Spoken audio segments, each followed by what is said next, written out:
নমস্কার আমার প্রিয় দর্শক বন্ধুরা। তো আজকে আমি তোমাদের সঙ্গে শেয়ার করব নিরামিষ সয়াবিন আলুর তরকারি। তো দেখো, তার জন্য আমি সয়াবিনগুলোকে একটু গরম জলে ভাপিয়ে নিয়েছি। খুব বেশিক্ষণ ফোটানোর কোনো প্রয়োজন নেই। তো দেখো, আমি ওটাকে জল ছেঁকে ঠান্ডা জলে ধুয়ে যতটা সম্ভব জল নিংড়িয়ে রেখে দিয়েছি। আর নিয়েছি আলুগুলোকে ডুমো করে কেটে নিয়েছি। বেশি বড় করে কাটার দরকার নেই, তাহলে আবার গলতে সমস্যা হবে। তো দেখো, এবার একটা কড়াই নিয়ে নিয়েছি, তাতে দিয়ে দিচ্ছি পরিমাণ মতো তেল। তো তেলটা তোমরা সর্ষের তেলও ব্যবহার করতে পারো, আর চাইলে তোমরা সাদা তেল বা রাইস ব্র্যান্ড অয়েল ব্যবহার করতে পারো। তো দেখো, এবার তেলটা একটু গরম হয়েছে, তো তখন তেলের মধ্যে দিয়ে দিলাম একটু হলুদ গুঁড়ো আর একটু নুন। এবার হলুদ আর নুনটাকে দিয়ে তারপর তার উপর দিয়ে দিচ্ছি ওই ডুমো করে কেটে রাখা আলুগুলোকে। সমস্ত আলুগুলোকে দিয়ে খুব ভালো করে নাড়াচাড়া করে আমরা ভেজে নেব। তো কাজটা একটু ধৈর্য ধরে সময় নিয়ে করতে হবে। তো দেখো, আলুগুলোকে নাড়াচাড়া করে নিচ্ছি। দেখো, আলুগুলো তো প্রায় ভাজা হয়ে গেছে, লাল কালার এসে গেছে। এবারে দেখো, একটা জায়গায় নিয়েছি কিছুটা সাদা তিল, আর নিয়েছি আদা কুচো, আর নিয়েছি কাঁচা লঙ্কা। তো আদা কুচো, কাঁচা লঙ্কা আর সাদা তিল দিয়ে আমি একটা সুন্দর মসৃণ পেস্ট বানিয়ে নেব। তো মিক্সার জারে দিয়ে দিচ্ছি একটু জল, কারণ পেস্টটা হতে তো একটু জল না দিলে ভালো হবে না। তো দেখো, দিয়ে আমি একটা পেস্ট বানিয়ে নেব। ওদিকে আলু ভাজাটা কিন্তু ততক্ষণে হয়ে গেছে। তো আলুগুলোকে যতটা সম্ভব তেল ছেঁকে আমি তুলে রাখবো। সমস্ত আলুগুলোকে একে একে আমি তুলে নিচ্ছি। এবার ওই তেলের মধ্যেই দিয়ে দিচ্ছি সয়াবিনগুলোকে সব দিয়ে খুব ভালো করে নাড়াচাড়া করে একটু সময় নিয়ে আমি ভেজে নেব। দেখো, সয়াবিনগুলোকে নাড়াচাড়া করে নিচ্ছি তেলের মধ্যে। এই সয়াবিনগুলোকে তেলে ভেজে নিলে কাঁচা গন্ধটা থাকবে না, আর খাবার সময়ও খুব সুন্দর লাগবে।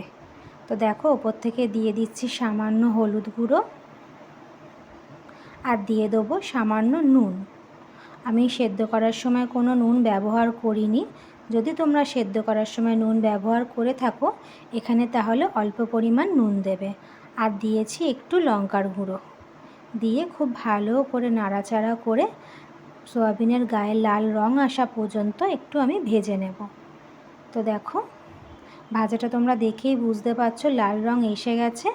এবার আমি চামচে করে প্রত্যেকটা ভাজা আমি তুলে রাখছি। এবারে দেখো, ওই কড়াইয়ের মধ্যেই আবারও একটু তেল দিয়ে দিচ্ছি। তো আমি এখানে কিন্তু রাইস ব্র্যান্ড অয়েল ব্যবহার করছি। দেখো, তেলের মধ্যে দিয়ে দিচ্ছি দুটো তেজপাতা আর একটু গোটা গরম মশলা। গোটা গরম মশলার মধ্যে আছে দারচিনি, এলাচ আর আছে লবঙ্গ। তো দিয়ে দেখো, একটু নাড়াচাড়া করে নিচ্ছি। সুন্দর একটা গন্ধ আসলে ওই যে আদা, কাঁচা লঙ্কা আর সাদা তিল বাটা যেটা করে রেখেছিলাম, ওই পেস্টটা সম্পূর্ণ দিয়ে দেবো। সম্পূর্ণ পেস্টটা দিয়েও আবারও একটু নাড়াচাড়া করে নেব। আর মিক্সি ধুয়ে আমি জলটাও ওই পেস্টের মধ্যেই দিয়ে রেখেছিলাম বাটিতে। তো দেখো, সম্পূর্ণ নাড়াচাড়া করে ভালো করে এটাকে ফুটতে দেব। তো দেখো, ফুট ধরে গেছে, আর ফুট ধরার সঙ্গে সঙ্গে তোমরা দেখবে সাইড দিয়ে তেল ভেসে উঠছে। তো এর মধ্যে দিয়ে দিচ্ছি নুন, কাশ্মীরি লঙ্কার গুঁড়ো, আর এর সঙ্গে দেব এমনি যে রেগুলার যে ঝাল লঙ্কা গুঁড়োটা, সেটাও দেব। দিয়ে দিচ্ছি জিরের গুঁড়ো, দিয়ে দেবো ধনের গুঁড়ো, আর তাতে দিয়ে দেবো হলুদ গুঁড়ো। তো সমস্ত মশলা দিয়ে আবারও ভালো করে নাড়াচাড়া করে নেব। দেখো, মশলাটা যত ভালো করে তোমরা কষাবে, যত সুন্দর তেল ছাড়বে, তত কিন্তু রান্নার স্বাদটাও বাড়বে। দেখো, মশলা থেকে কিন্তু অলরেডি তেল ছাড়া শুরু হয়ে গেছে। তো এই অবস্থায় আমি এতে একটু দিয়ে দিচ্ছি চিনি। এতে তরকারিটা মিষ্টি হবে না, কিন্তু স্বাদের একটা ব্যালেন্স হবে। তো দেখো, চিনিটা দিয়েও আবারও ভালো করে নাড়াচাড়া করে মিশিয়ে নিচ্ছি। আর তরকারির গ্রেভিটা দেখেই বুঝতে পারছো, সরি গ্রেভি না, মশলাটা যেটা আমি কষাচ্ছি সেটা দেখেই বুঝতে পারছো যে তেল ছাড়তে শুরু করেছে, কতটা দেখতে সুন্দর লাগছে। তো এই অবস্থায় আমি দুটো টমেটোকে পেস্ট করে রেখে দিয়েছিলাম, সেই টমেটো পেস্টটা সম্পূর্ণটা দিয়ে দিচ্ছি। তো দেখো টমেটো পেস্টটা দিয়েও আবারও নাড়াচাড়া করে মিশিয়ে নেব। তো দেখো যতক্ষণ না এই কাঁচা টমেটোর গন্ধটা যায় ততক্ষণ পর্যন্ত আমাদের পেস্টটাকে কষিয়ে নিতে হবে। তো দেখো টমেটোটাকে ভালো করে মিশিয়ে নিয়েছি, আর একটু আমি সামান্য জল দিয়েছিলাম, ওই টমেটো যেটা বেটেছিলাম মিক্সিতে একটু লেগেছিল সেই জলটুকুই দিয়েছিলাম। তো দেখো খুব ভালো করে ফুটে উঠেছে, আবারও ভালো করে নাড়াচাড়া করে নিচ্ছি। এই যে গ্রেভিটা যত ভালো হবে তত কিন্তু তরকারির স্বাদটা বাড়বে। তো দেখো গ্রেভিটা ফুটে অনেকটা শুকনো হয়ে গেছে আর সাইড দিয়ে তেল পুরো ভেসে উঠেছে। এবার আমি দিয়ে দিচ্ছি ভেজে রাখা সয়াবিন আর আলুগুলোকে।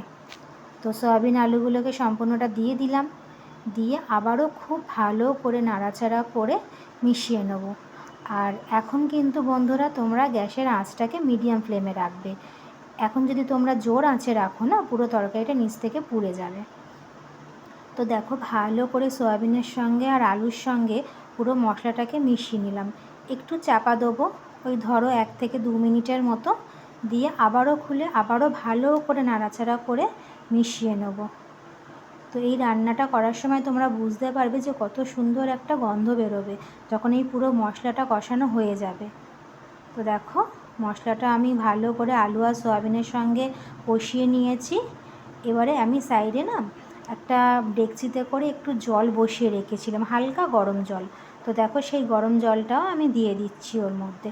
তোমরা তরকারিটার মধ্যে যতটা ঝোল রাখতে চাও, গ্রেভি যতটা তোমাদের মনে হয় ঠিক লাগবে, তো তোমরা সেই অনুযায়ী জলটা দিও। তো আমি এখানে একটু গ্রেভি মাখা মাখা করব, ওই জন্য জলের পরিমাণটা এরকমই দিলাম। এবার দেখো আমি ওটাকে চাপা দিয়ে দেবো। তো তরকারিটা চাপা দিয়ে আমি কিছুক্ষণ ফুটতে দেবো। 3-4 মিনিট পর আমি খুলে দেখছি। তো দেখো তরকারিটা খুব সুন্দর ফুটছে আর অনেকটা ঝোল টেনেও নিয়েছে।